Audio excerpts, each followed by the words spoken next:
name is Olivia Sluka. I am 13 years old. I have two brothers, one named Michael who is 11 and the other named Connor who is 10. He attends Reed Academy.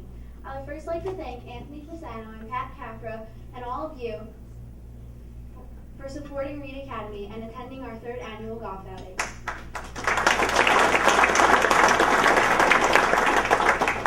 I'm sure you have heard about the alarming number of children affected by autism.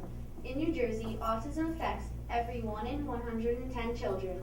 But to me, autism is not just a number, it is something I deal with on a daily basis. I would like to share some of my experiences of autism with you. When I was 3 years old, my brother Connor was born. I was so excited to have another little brother. Since I was older than I was when my brother Mike was born, I was able to help with everything Connor needed. I treated Connor like one of my baby dolls, helping change his diapers, change his clothes, feed him, and play with him. As time went by, I noticed Connor was different. He didn't want to play house with Mike and I, and he didn't want to run around our living room with us. He wanted to just sit there in the middle of the room, swinging his head from side to side, rotating one toy over and over again.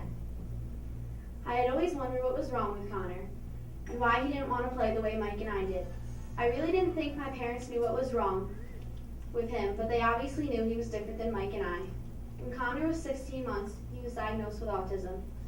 I remember my mom coming home from the doctor with him crying, and when I asked her what was wrong, she took Connor upstairs with her, saying, "Connor, I love you, Connor." That night, my parents sat me down and told me Connor had autism. I was unsure of what autism actually was until my parents told me what the doctor had told them. I ran into my room and cried and thought about the life my family had in front of them with Connor being autistic. Would my family go on vacation together? Would people accept us as their friends? But I even more wondered about Connor. Would he really never communicate? Would he really never have a friend? Would he love us? I talked to my parents about how I felt, and they really did not have any of the answers to the questions I asked. All they knew was they were going to try to get Connor the help he needed quickly.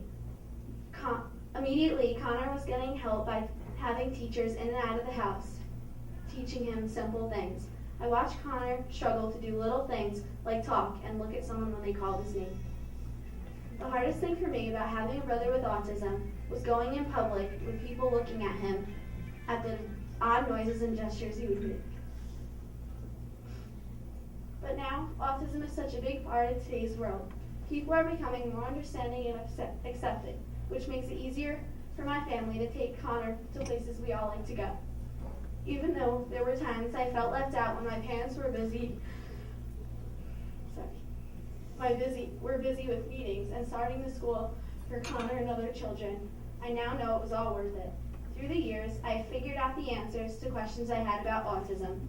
Yes, my family would be able to go on vacation together. And yes, people would accept us as their friends. And through Reed, we are able to make friends with many families who are in the same situation. All the wonderings I had about Connor were determined. Would he ever communicate? Yes, he has learned how to communicate with us with the words he has. Will he ever have a friend? Yes, he has made friends with all of his classmates at school. And of course, Connor loves us just as much as we love him. Thank you, Reed Academy, and everyone who has supported us for all you have done for Connor and his classmates. Good night.